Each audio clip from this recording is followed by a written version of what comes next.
All right, guys. Spoiler review now. Spoiler review right now. Wow. Um, Scenes that stuck out for me. Let's start with that. Scenes that stuck out with me, and these are the scenes I've been thinking about all the way through. I think everyone. I mean, a bit of an undercurrent scene. The scene in the train. The scene in the train where he kills the three white dudes.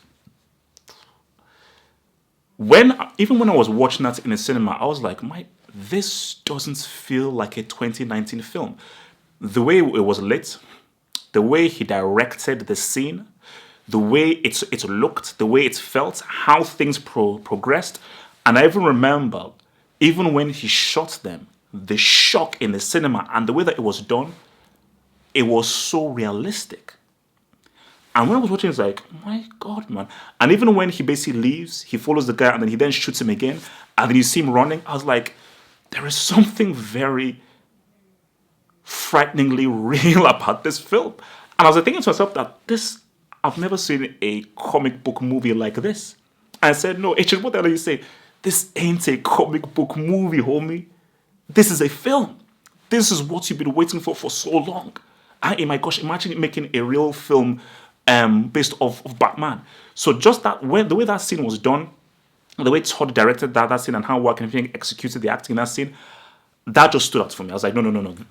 This is, the edginess in here is on another different level. And obviously, like, that end scene with De Niro, with Murray, I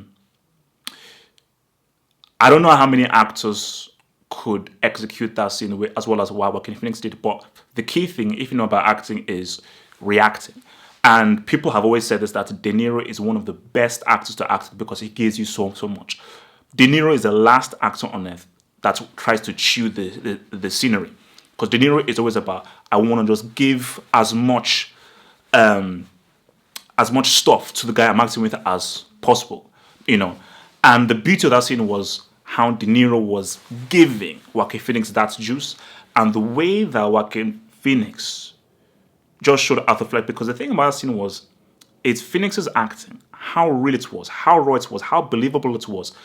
But again, you have to go to Todd Phillips. Because as I was watching it, it was like, it felt so real. And because it felt so real, you were like, I'm not looking at the Joker. And that's the beauty about this film. We'll probably get to that away. I'm not looking at the Joker. I'm looking at a man dressed up in clown makeup and everything. And he showed it in such a real way that I was like, this looks messed up.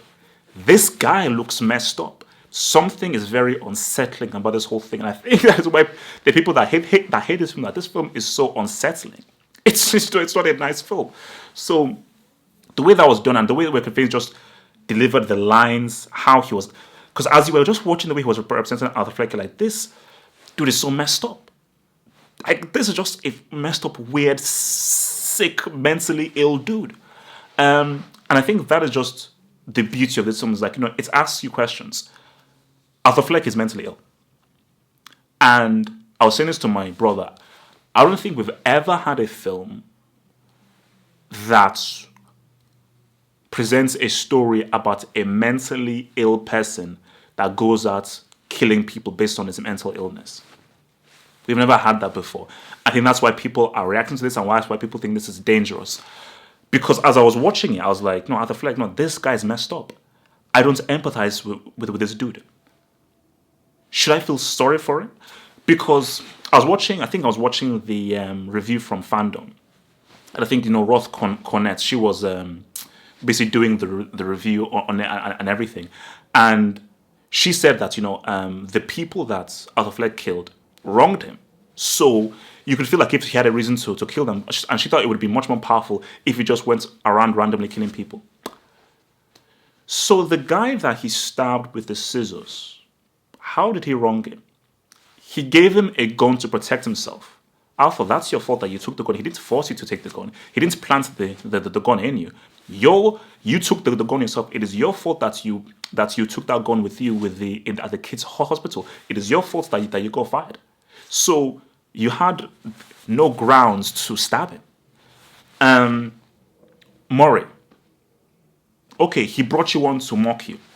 Mad, bad, it's messed up.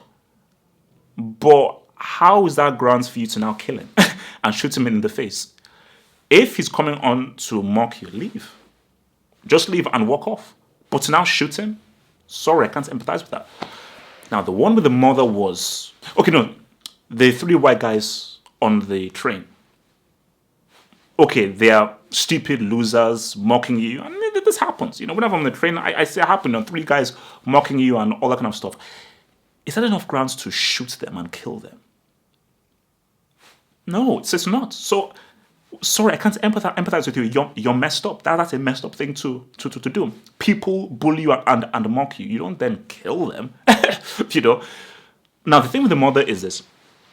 When he killed the mother, everyone was shocked. But in my mind, I was like, you stood by and you watched the dudes. Well, you watched your boyfriend abuse him, and the reason why, and because he was abused, that is the reason why he's like this.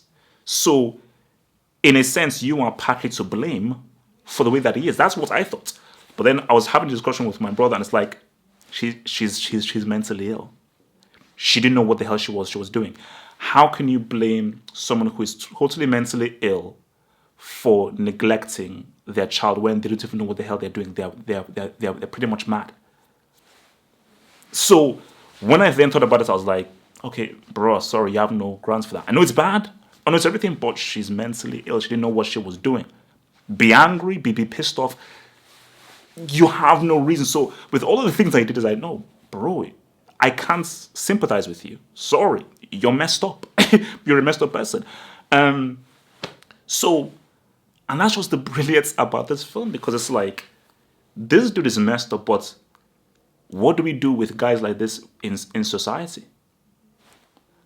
Because if you just neglect them and call them losers, as Thomas Wayne did, because for Thomas Wayne, he was like, no, these guys are losers, forget these guys. How does that solve the problem? For whatever reason it is, because you can say, look, man, I've lost my job, I'm poor and everything, but I work hard and I do everything, so don't whinge. But for some people, it affects them. And by it affecting them, it can lead to them doing these crazy things. So that's why this film was so powerful and so dangerous, because you now have to think about, are we neglecting these mentally ill people? Which is why, do you know what's really dangerous? People who call this film empty, who call this film crap, who call it pointless and try to shut it down. That is very dangerous by doing that. Because a film like this has to be discussed, because we now have to have a discussion about what do we do with people like Arthur Fleck, who, you're not funny, you really can't get any woman, you can't really make any friends, you're very strange, you're very weird, you're very odd, you're socially awkward. So what do we do with these people? Because with those mixtures, something will just happen where they'll snap and they'll take innocent lives. So we can't neglect these people, because by neglecting them, they will harm innocent people. So I just think that is just, this film's deep. I'm sorry, this film is deep, baby. This film is flipping deep, man. And even the whole thing for me, because I don't even know who the actors. I loved the portrayal of Thomas Wayne. I loved it. It was so good because it was so real.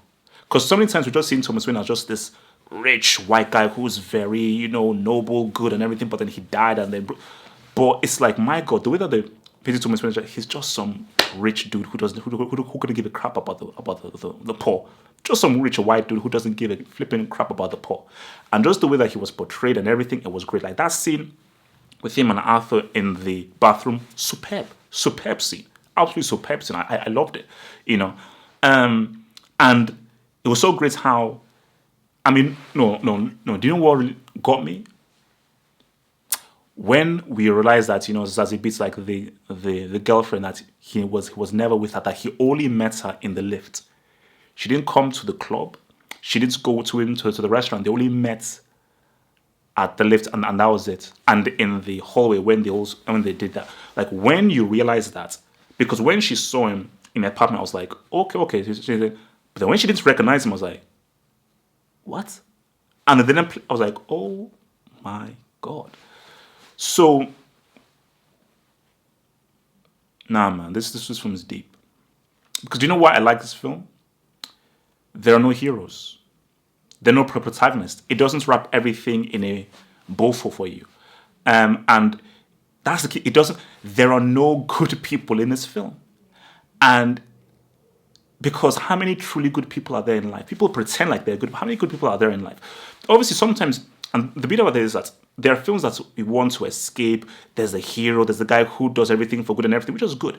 But there are films like this that should make us think and really look back and be like, my God, man, this is real. This is real. These people, people like Arthur Fleck exist. They exist. This isn't a supervillain. This isn't an over-exaggerated character. That is why I just think there are people who have issues with this film because Arthur Fleck is so real. He is so real that I think people are uncomfortable with something that is so tangible. So tangible. But yeah, man, look, I mean, I'm going to watch it again a second time, but because even now, just even saying this now, like, my God, man. But no, Todd Phillips, man, because the fact that Todd Phillips, you directed this, you co-wrote this, my God, man. I mean, it's bloody amazing. Like, I can't remember the last time I saw a film in a cinema that I've been thinking about for so much, that I'm thinking about for so long, you know. And I think that's why I need to watch it a second time because I was very taken aback by. I wasn't prepared for the film that I saw. That's why I need to say it again because I was waiting for, okay, where is the comic book movie thing? Okay, where does he... You know the biggest beauty? He didn't even play the Joker. That is the most brilliant part of it. He didn't even play the Joker. Because in the trailer, when he says that, Maury, one small thing, we call me the Joker. When he says that, that's not him saying it's Joker. No, he says that because I know, Maury, that's what you called me. So when you introduced me, called me the Joker because that's how you referred to me. So it was sort of like a slight and a direct attack at Maury, mocking him. He never played the Joker.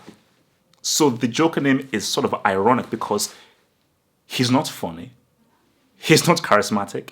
He's not. So all of the Joker things of Joker being charismatic, being funny, being larger than life, being interesting, all those things are not. This dude is unfunny.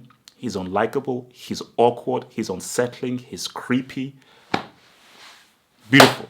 Todd, Joaquin, De Niro, Zazie Beetz, the composer. The music was amazing. The music was beautiful, especially when he was in the rain, walking in the rain. Beautiful. So yeah, man, I have to watch it a second time. So the second watch review is gonna come soon.